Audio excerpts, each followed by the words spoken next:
हैं? My name is Pinky. Pinky, आपका vote बना हुआ है?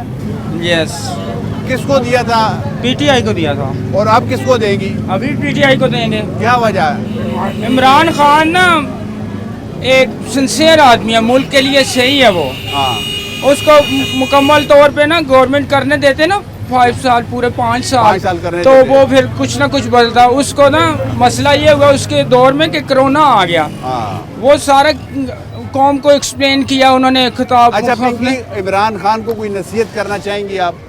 खान साहब को ये कहूँगी कि जो अपने अंदर है ना वो मुनाफिक लोग हैं जो उनकी छांटी करो। छांटी करें? हैं उस पार्टी में हैं। कोई 1-2 नाम आपको पता है? नहीं, नाम से नहीं मैं किसी को कह सकती एग्जैक्ट, लेकिन ना ये उनको मुझसे ज्यादा बेहतर पता है कि कौन उनको कौन पता है। हाँ, उनको छांटी करनी चाहिए। छांटी करनी चाहिए उनको। और पिंकी, अगर वो इमरान खान आ जाएं तो आपकी कम्युनिटी के हवाले से, ट्रांसजेंडर के हवाले से उन्हें क्या कदम उठाना चाहिए, ये भी बताएं।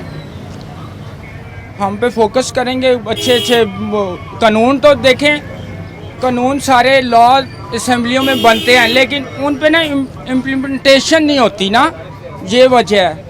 कानून तो हर किसी के लिए बना हुआ है, एक गरीब आदमी के लिए बना हुआ है, आपके लिए, हमारे लिए, लेकिन उन पे ना वो अमल दरामद नहीं होता।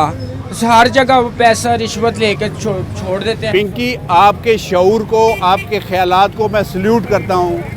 और मैंने ये देखा है कि लाहौरिये वो बड़ी दिलचस्पी रखते हैं पाकिस्तान और अपने लाहौर के हवाले से, लेकिन वो उस तरीके से इजहार नहीं कर पाते जिस तरीके से आपने इजहार किया है। तो नाजरीन, आपने पिंकी की बात सुनी, आप देखें कैसे दबंग अंदाज में पिंकी ने अपना नुक्ता नज़र बयान किया और इमरान को ये भी कह दिया है कि अपने दाएं बाएं ज़रा नज़र रखें।